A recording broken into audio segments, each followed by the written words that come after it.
This month I've been really enjoying IGN First's coverage of Gotham Knights, the upcoming DC open-world video game from Warner Bros. Games Montreal. And as we all know, Gotham Knights does not take place in the Batman Arkham universe. It is not a sequel to Arkham Knight. It is a fresh start for the continuity of Batman's mythology in video games. But before we jump into this new continuity and this new universe, I wanted to look back on the Arkham games and talk about 5 villains that I really wish had shown up at some point during those games.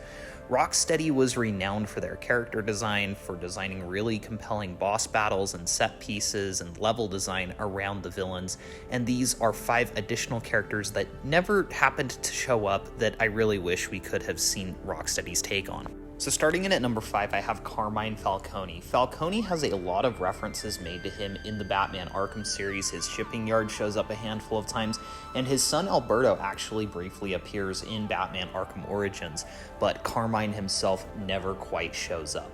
Now, it's somewhat understandable as they had other mob bosses appear, such as Roman Sionis, Harvey Dent, Oswald Cobblepot, and I don't know that Falcone's role would have necessarily been different enough from those other ones. With that being said, though, I do think that Falcone plays an interesting role in the comics, and he's played an interesting role in some of the mainstream, such as the films. And so that's partially why he's so low on the list, is that he really didn't need to be in these games. I didn't necessarily feel like I was really missing his presence. However, I do think it could have been really cool to see Rocksteady's interpretation of Carmine Falcone and his influence over the universe that we were playing in. Next at number 4, I have the Ventriloquist, and I do think that this is something that will be higher on other people's lists, and I think that that's going to be the difficult thing as I get into the upper tiers of this list, is there are going to be people who disagree with the placement of some of these villains. Some people will think that other villains should be on this list. Some will think that some of the ones that I have should be excluded entirely. So I do encourage you to leave your thoughts in the comments below. What would be your top 5 list of villains that you would have liked to have seen in the Batman Arkham games? But anyway, getting back to my list, at number 4, I have the Ventriloquist. Oh, that rhymed. Sorry. No, not sorry. Okay, Ventriloquist, number 4. The reason I have him there is because I think Rocksteady would have absolutely knocked it out of the park with the design for this character. I think the level and the mission would have just looked absolutely superb and creepy. However, I don't know how this character would have lended himself to gameplay. I don't know how a boss battle with him would look. I don't know what the side mission with him would entail. At the very least, an interrogation sequence with him could have been really entertaining. It could have been really funny for Batman to be trying to, interrogate the Ventriloquist and having the Ventriloquist keep looking at the puppet and being like, yeah, ask him, I don't know. That could have been really fun.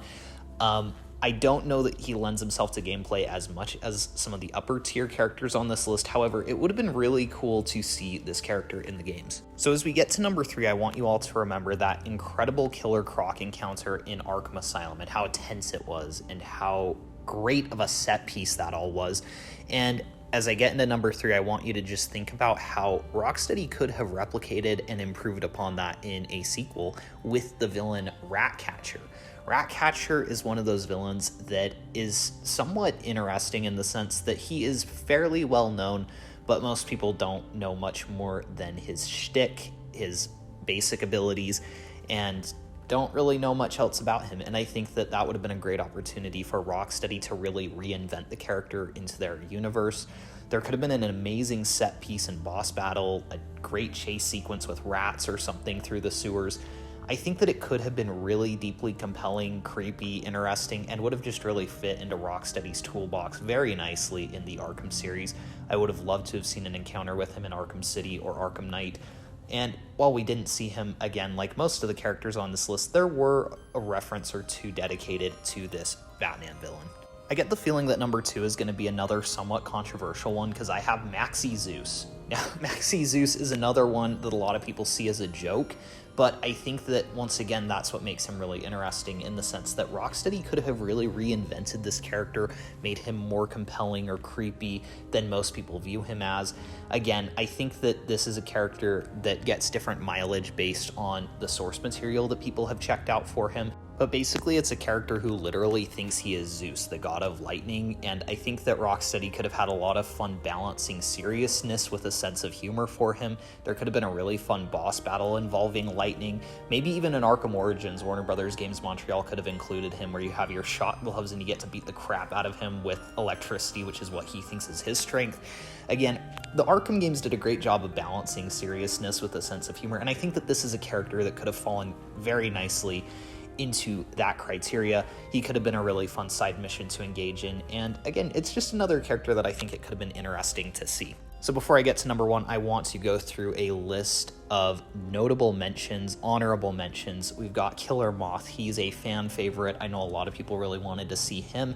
The Great White Shark is another mob boss. Jane Doe was someone that is a somewhat newer addition to the Batman canon that could have been cool. The White Rabbit could have had a fun chase sequence. So there really are a lot of great Batman villains. I think the Court of Owls could have been really cool to see in the Arkham series and how Rocksteady would have handled them. Fortunately, we get to see the Court of Owls in Gotham Knights, and I hope that we get to see a lot of these villains in Gotham Knights as well. And to be honest, a lot of the characters that appeared in the Arkham games, I would love to see reinvented for Gotham Knights. So again, I'm just really excited to check out that game and Warner Brothers Games Montreal's new take on this lore. But just looking back, there are a lot of really great characters that Rocksteady utilized, and it could have been fun to see some of these other characters. Again, like Great White Shark, Killer Moth, Clock King. But getting into number one, the villain is Condiment King. No, I'm just kidding. Condiment King could have been funny, but I don't know how you'd include him. I feel like he's a little bit too goofy. So my real number one is, I think, the villain that most of us wanted to see at some point, and that is Prometheus. And I think that what is really heartbreaking about this is Prometheus was almost included in Arkham Knight. We found the files in the Batman Arkham Knight PC version that essentially confirmed that there was a character model for Prometheus.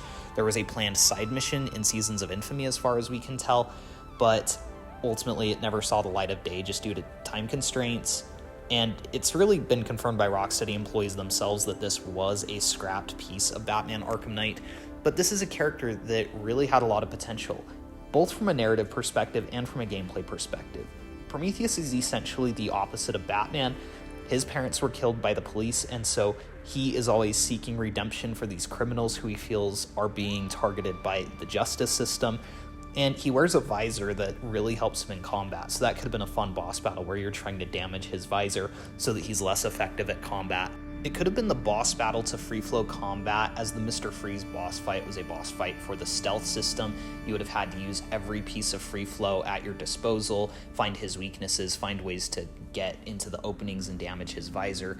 It would have been really fun and really interesting, and I think that it could have been cool to see Batman really empathize with this villain, with the loss of parents and the loss of people that you love due to a corrupt system, but also feeling the need to take him down. Ultimately, I think that there's a reason that Prometheus is so highly requested, and I hope that we get to see him in video game form soon.